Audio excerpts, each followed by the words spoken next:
Appreciate it. First of all, we know you're still getting threats. We're not disclosing your location today for that reason. How are you doing? I'm hanging in there. I mean, it's been an incredibly long 2 months, especially with internet time. Usually things flare up on the internet and vanish and are forgotten as quickly as they sprung up in the first place. But it's I'm still here. Well, we're happy to hear that. It's been a brutal firestorm. And the bigger debate it seems to have triggered is this. Is this just a few bad apples, as you'd see in any industry, or does this pull back a curtain on a bigger culture of misogyny in the games industry? Which is it? Well, it's complicated, right?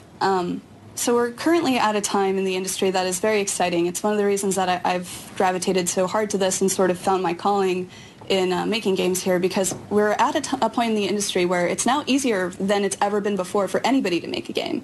The game tools have started to become more and more accessible. They've become free. A lot of open source stuff is happening that's really kind of amazing. So what you're starting to see is a lot of people entering the industry that are not from a traditional background, that are starting to make new and interesting things and really push those limits. And now you don't need a computer science degree or to be part of a studio of hundreds of people to make a game about something.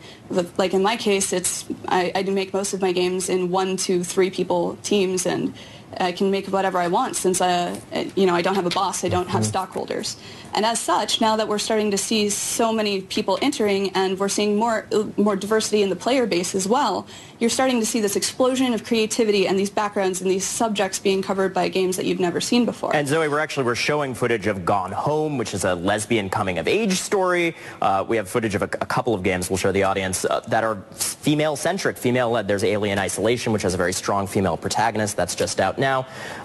This industry has gotten more and more diverse in the ways you're talking about. It's home to more and more diverse content. For the 40% of Americans who are just being acquainted with the gaming industry now because they don't play games, what would you tell them to think of this business when all they know of it is these hateful threats against women? It's troubling because I feel like that Gamergate has given a lot of bad PR to the people that care about games and the people making them. Just because it's named Gamergate doesn't mean that this has something to do with everybody who's here. There's been so many strides and so much progress made in the last 20 years towards making games more inclusive and making them more for everybody. And games fully belong to everybody. If you play Candy Crush, you're a gamer. If you play Call of Duty, you're a gamer. If you play weird games about depression and feelings, you're just as much of a gamer as anybody else.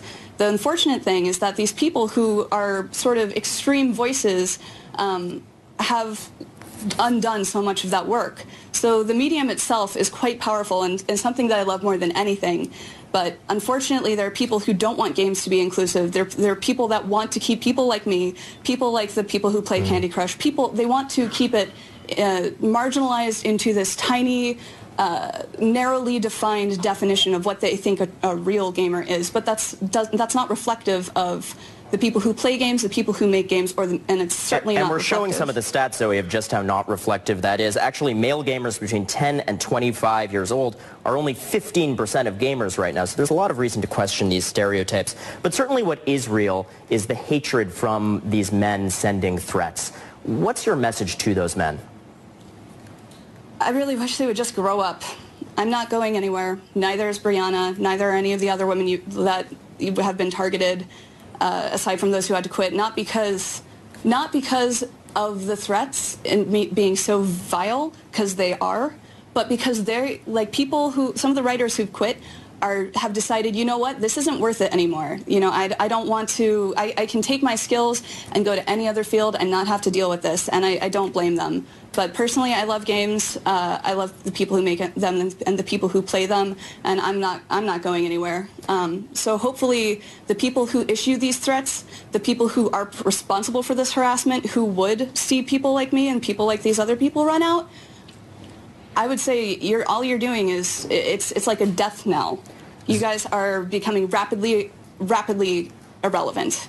Zoe, that is such an important message. Zoe Quinn is not going anywhere. Neither are these scores of other women working in the games industry.